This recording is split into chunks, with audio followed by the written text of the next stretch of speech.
So we are on the Divine Discourse number 56, Tuesday the 9th of June 2020, Sharvarinam Samvatsar, Uttarayan, Grishma Rutu, Jyeshta Mas, Krishna Paksh, Chaturthi.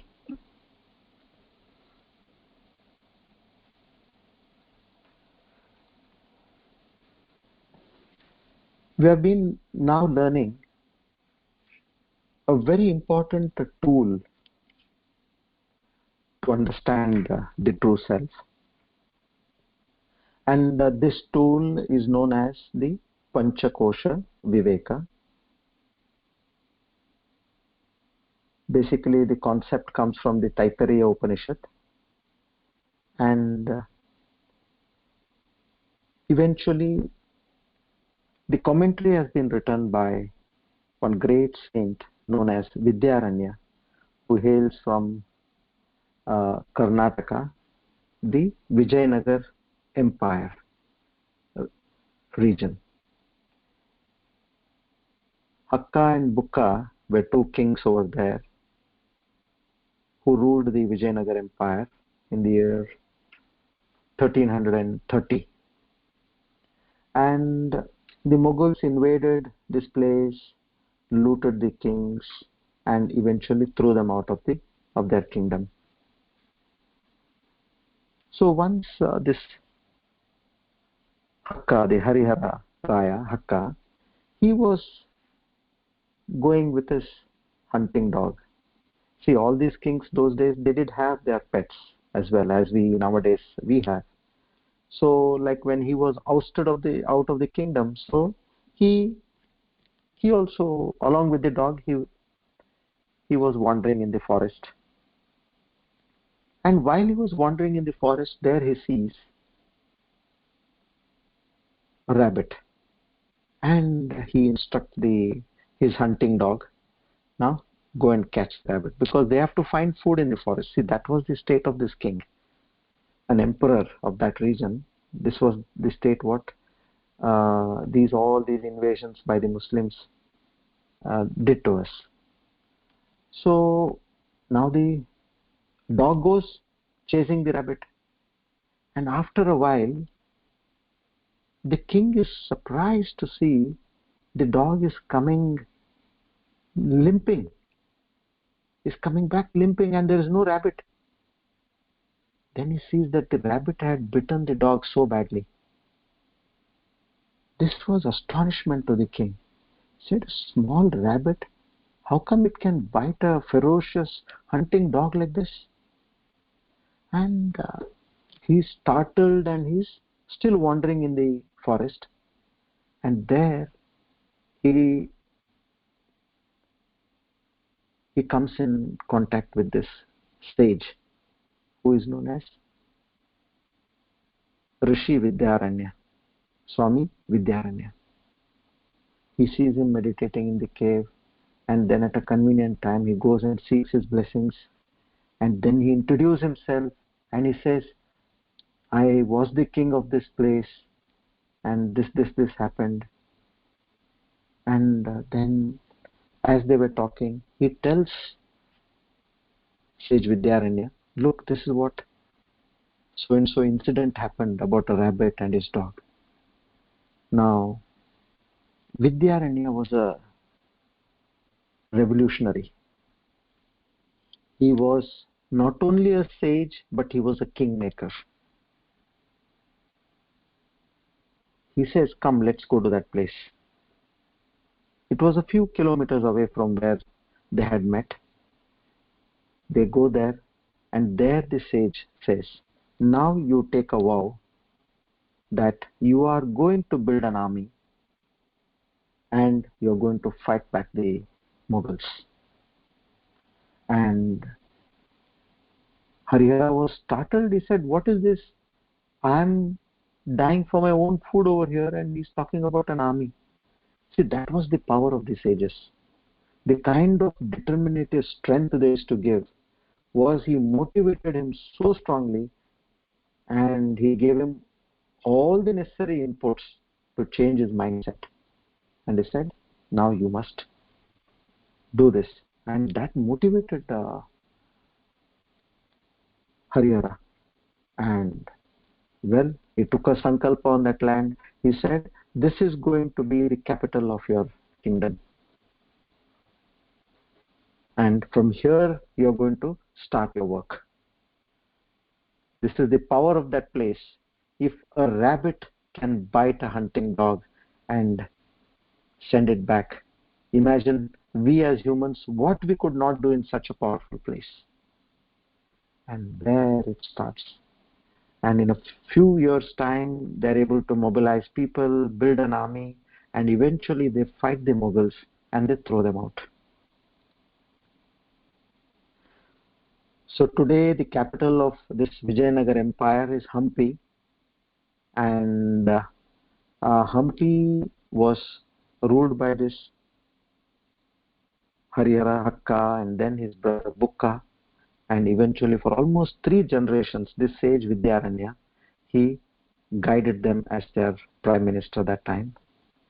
And not only this, he was also the head of the Shankaracharya Peetham, Jagadguru Shankaracharya Peetham of Sringeri. So he headed that particular Peetham also. So administrative skills as well as the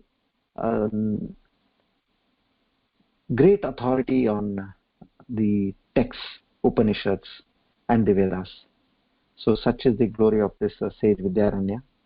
Now here, while we are going through this story, at one point the Upanishad stops and it does not say anything else. So that is where sage Vidyaranya, he in his commentary known as Panchadashi, that is the name of the a text, that is an introductory Prakarana Grantha, what we call. And through that Prakarana Grantha, he has explained as to how one should understand what is not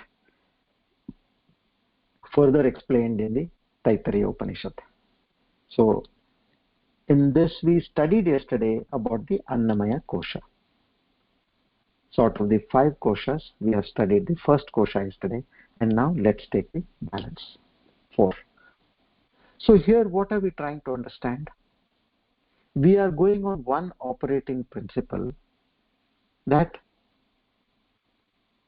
the knower and the known are 2 different entities. Are we clear on this? Where you see a ball. Are you not different from the ball? You see a tree. Are you not different from the tree? So the tree is the seen and you are the seer. In Sanskrit, what they call seer is known as the drashta and the seen is known as the drishya. Another word for it is knower and known. Seer and seen, knower and known. Drashta and the drishya. And another operating principle, second one, is that what is permanent does not change, and what changes cannot be permanent. So just primarily has only taken these 2 fundamental points to explain to us that these koshas, what we are seeing, are not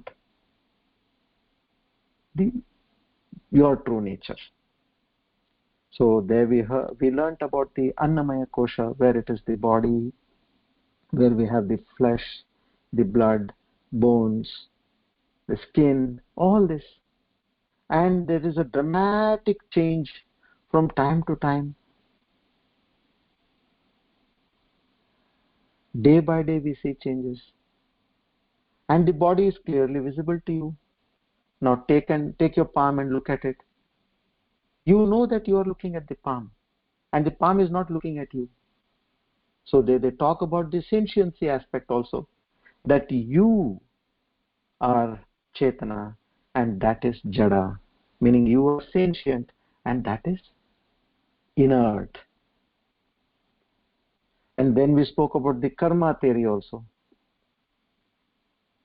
As you change various kinds of your body, like from a child, a boy, then a youth, and then you come to middle age and then old age, but you still say that I am the same person.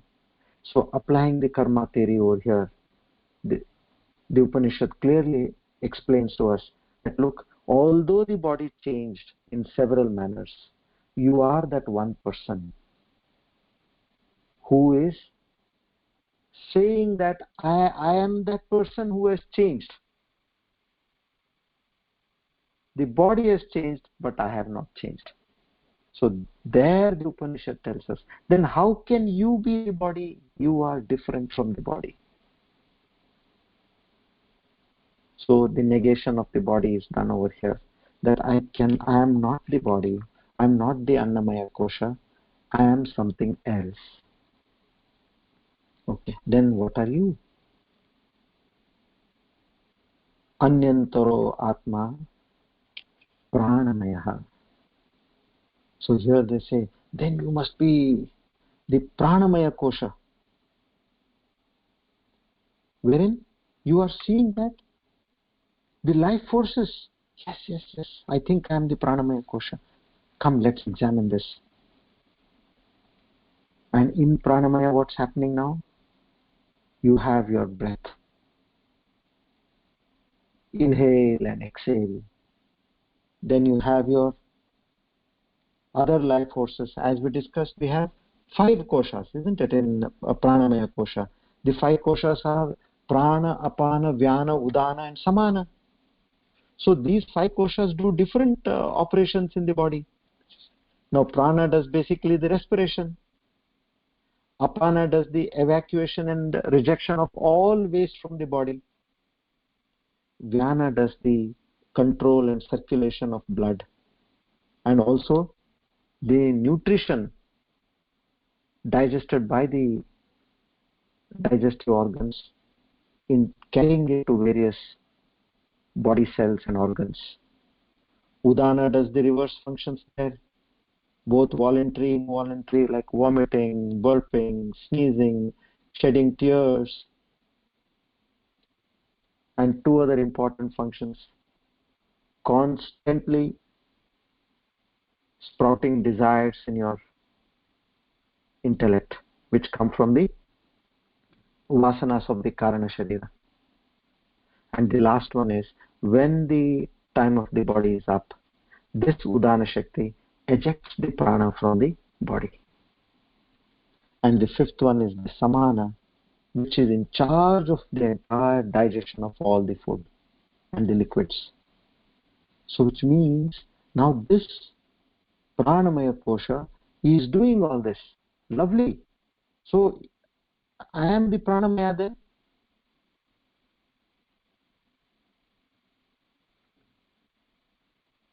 Through the blood flowing through the veins, oxygen is converted, food is digested, food is transported. So many biochemicals are produced, acids, biochemicals are produced in the body. They say, scientists say, a small liver in our body which produces high profile biochemicals for the functioning of the body. And they say you need a 500-acre plant to produce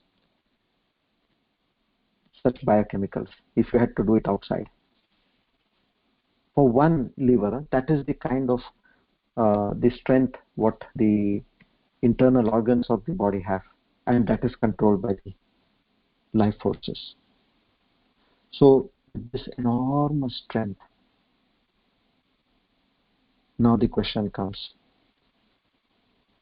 am I the Pranamaya Kosha then? Inquire by the same principle, does it change? And can it be seen? Knower and known, or the seer and seen principle?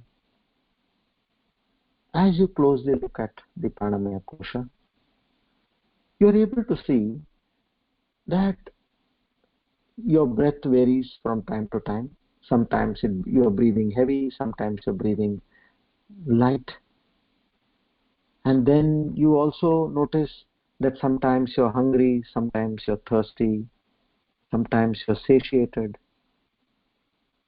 sometimes you feel healthy, sometimes unhealthy, sometimes the food is digested, sometimes not digested.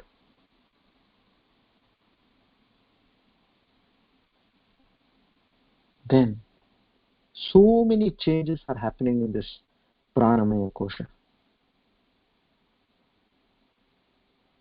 So the first point, I'm not the pranamaya kosha, because there are so many changes, and I can clearly see that. Now we'll come to the point as to who is seeing all this. We'll come to that point later. There is no hunger. You are hungry, and at one point there is no hunger. You are full. This is a change, isn't it? You feel energetic sometime, and sometime you feel tired. This is also a change which you are seeing.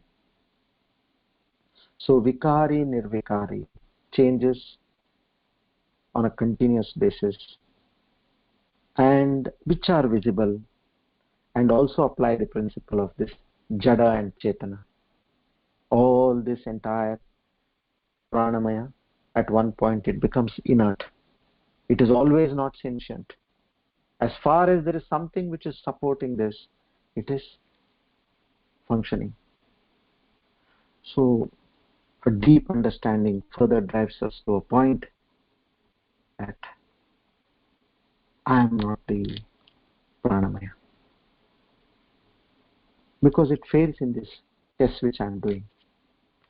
I must be something higher. Now, anyantaro atma manomaya. Then the Upanishad tells us, go inside, see for yourself. Probably you are the mind. Yes. Correct. Because I am known as a person by my personality, isn't it? By my characteristics. Good person, bad person, angry person, calm person, introvert, extrovert, speaks too much, speaks less. These are all the characteristics of a person. Jovial, serious. So he says, yes, then I think I am manomaya kosha. Now here again, using the same principles, you look at the manomaya kosha. Till now what we understood, the body is an object because it can be seen and it changes.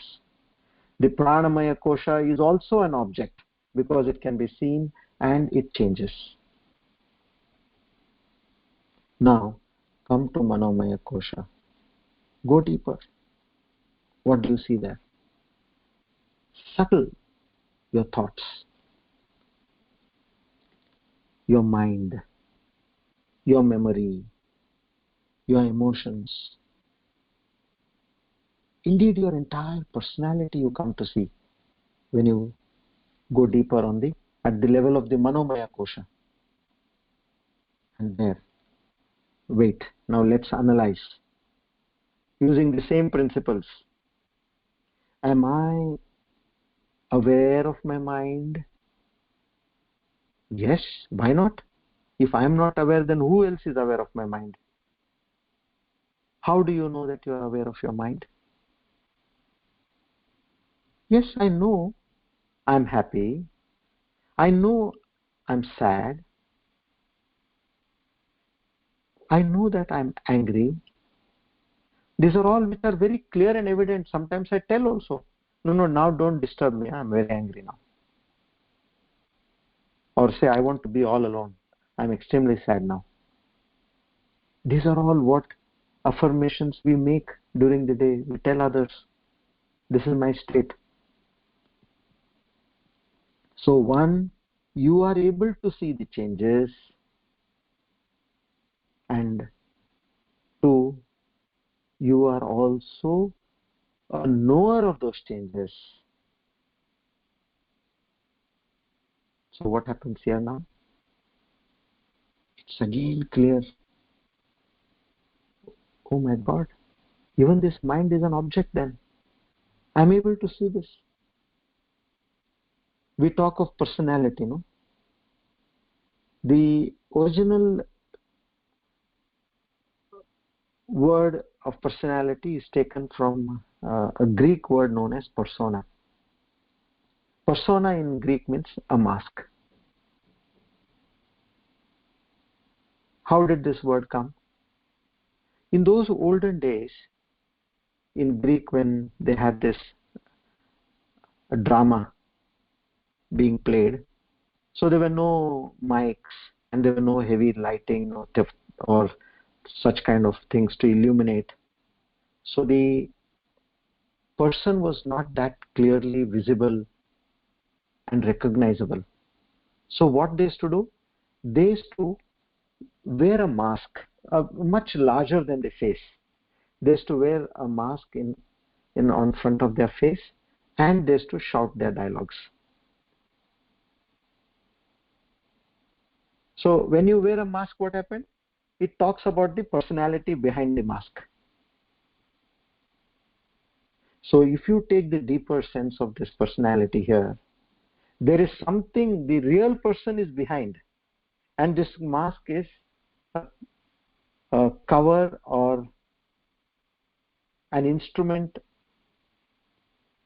above the real person. So in the same way, now our mind is not the true person. There is something behind the mind, which is the real person.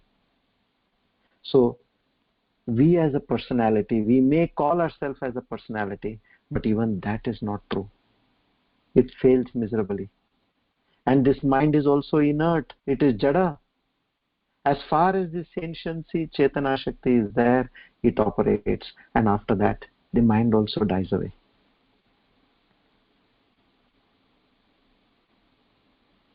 Now what? Anyantaro Atma Vijnanamaya. Now the Upanishad says, go deeper. There is something known as the intellect, which controls the mind, which gives directions to the mind. Probably you are that. Examine yourself. So till now proved, the body is an object, the pranamaya kosha is an object, and the manomaya kosha also is an object. Going deeper. Anyantaro Atma Vijnanamaya. Now we are there, where we are talking about the intellect. Intellect is nothing but another aspect of the mind. It's not different from the mind per se. It only has different capabilities of functioning. Like say if you have a shirt, and in a shirt you say collar. The collar is not different from the shirt, isn't it? It is a form of the shirt, but you call it differently as a collar. In the same way, this intellect is a part of the mind consolidated.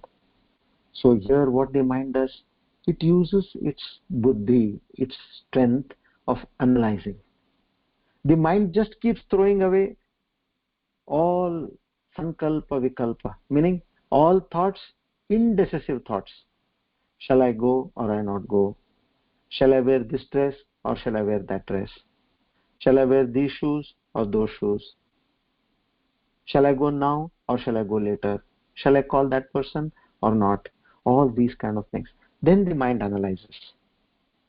Depending on the situation and the circumstances, it says, okay, you do this, this, this, this. So the understanding, not understanding, using a logic, all that is done by the intellect. Now, let's see. Don't you see that the intellect also changes? Like Yes, at times I understand, at times I don't understand. At times I'm confused. Like in school, we understood algebra very well. But when we were in primary, we didn't understand algebra. Secondary, we understood. Then up to college, our algebra was good. Now you ask us about algebra, we'll say we don't know anything, we've forgotten. See, the same intellect which helped us at one point of time to understand, now we are not understanding. And the same intellect, it is a place where you feel the sense of being insulted or praised. Don't we feel that? When somebody praises you, you know that yes, you feel happy, I am praised. When somebody talks ill of you, insults you, you feel low. So these are all the changes which we see at the level of the intellect. So there again you look at this and you see, oh my God, this is also changing, no different from the mind. I can clearly see the changes.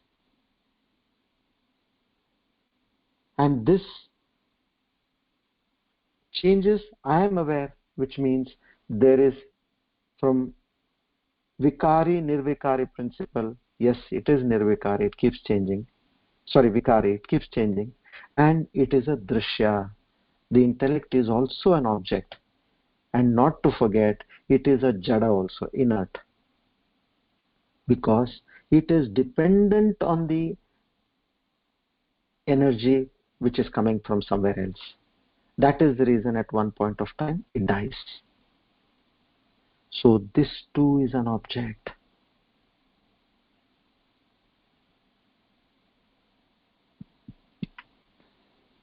So now this student is really confused. He said, I thought as a personality, I am this. I thought with this life forces doing so much of work in the body, I am pranamaya.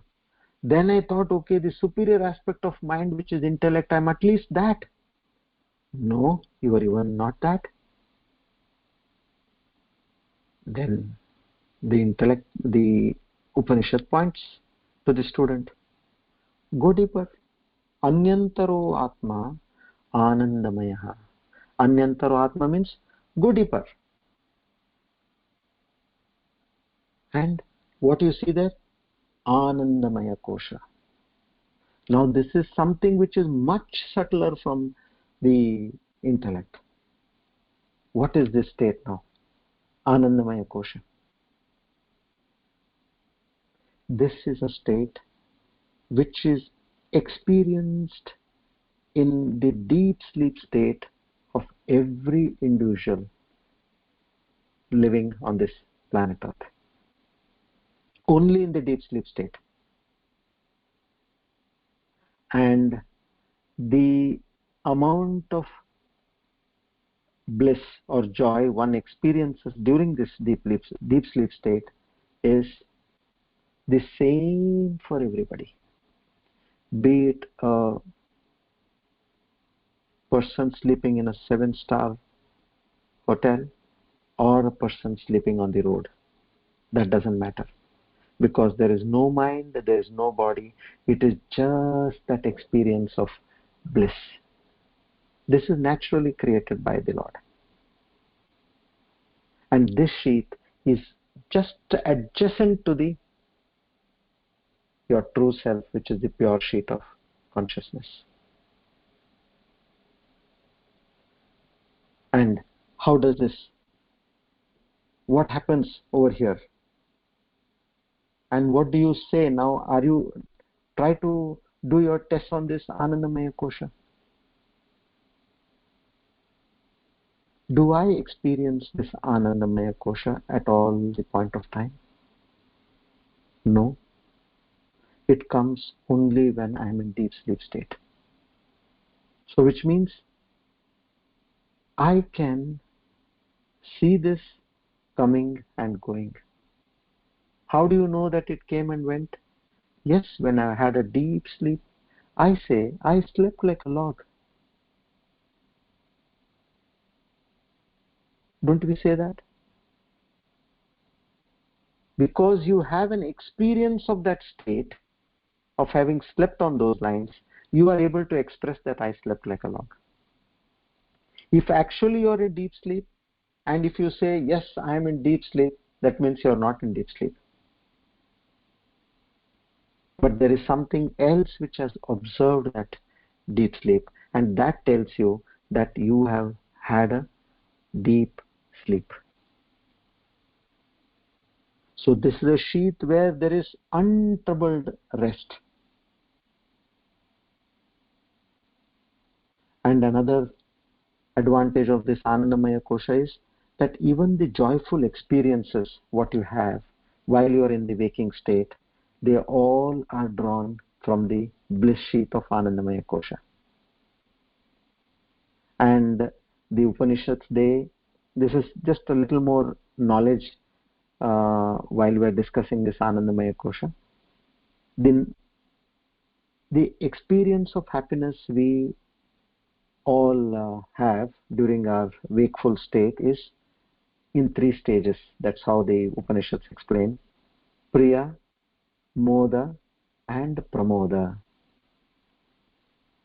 Priya is when you are thinking about an object, person, a situation, an experience, a place. You're just thinking about it. It gives you some kind of happiness, isn't it?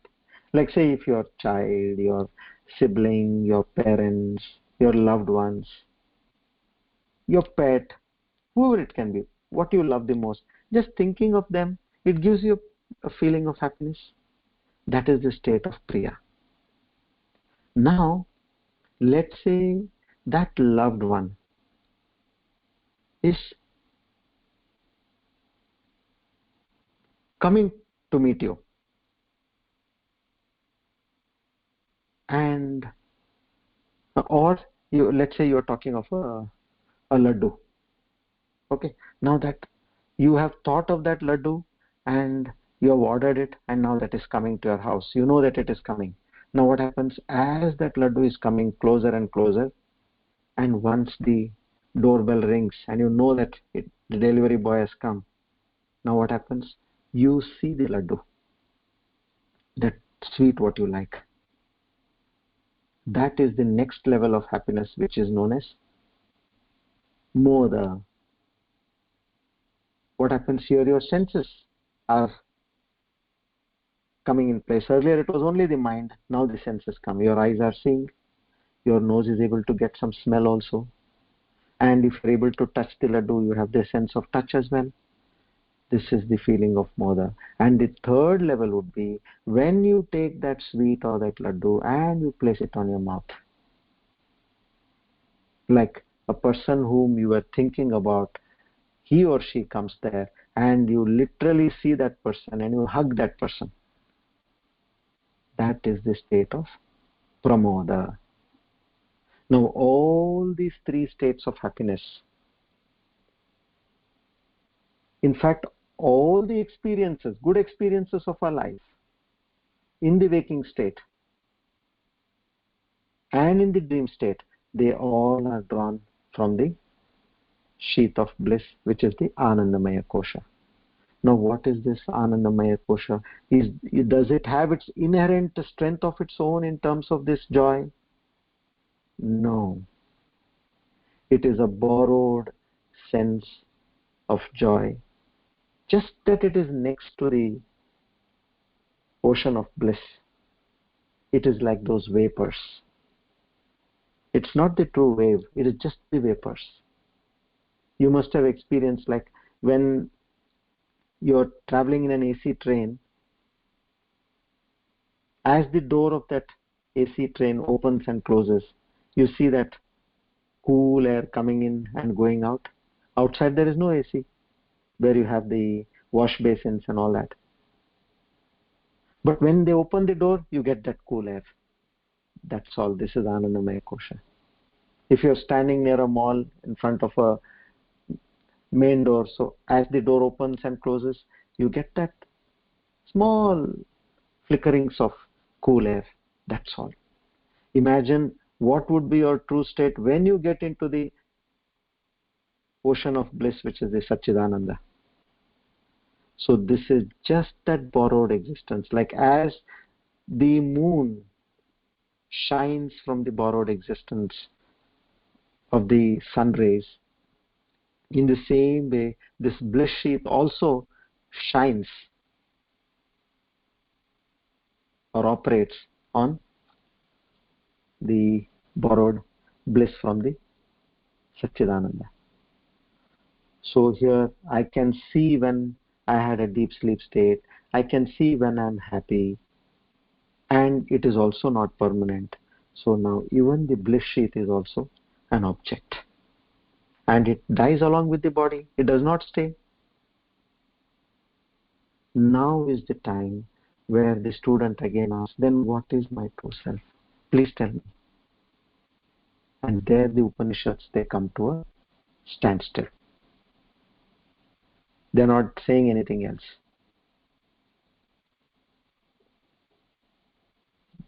That is when now we have this Panchakosha Viveka, what we talk about, the Panchadashi book written by, the commentary written by Swami Vidyaranya. We take that and we understand, going further deep into what exactly is our true nature. But by this exercise, we have completely understood and negated that all the five koshas, what we are experiencing now, are nothing but objects, which are inert, which change from time to time, and which are clearly seen by somebody. Now, who is that somebody? What is your true nature? And how do we arrive to that understanding? All this we'll see tomorrow. Okay. Now, was this clear so far, whatever I have explained? I would need a feedback on this. And secondly, Mrs. Sheila, she had asked a question that was on behalf of her husband, Mr. Sri Ramanamurthy. So he is not there today, so he requested me if we can discuss about his question tomorrow. That's about the second chapter, verse 26, 27. So we'll take it up tomorrow. Yeah. So all had a clear understanding, so that I can otherwise think of revisiting this tomorrow, because this is very, very crucial. The Bhagavad Gita talks about, it dictums, it here and there, it gives straight sentences. But when you decipher those sentences, you cannot do that unless and until you have the ground reality knowledge of all these kind of aspects.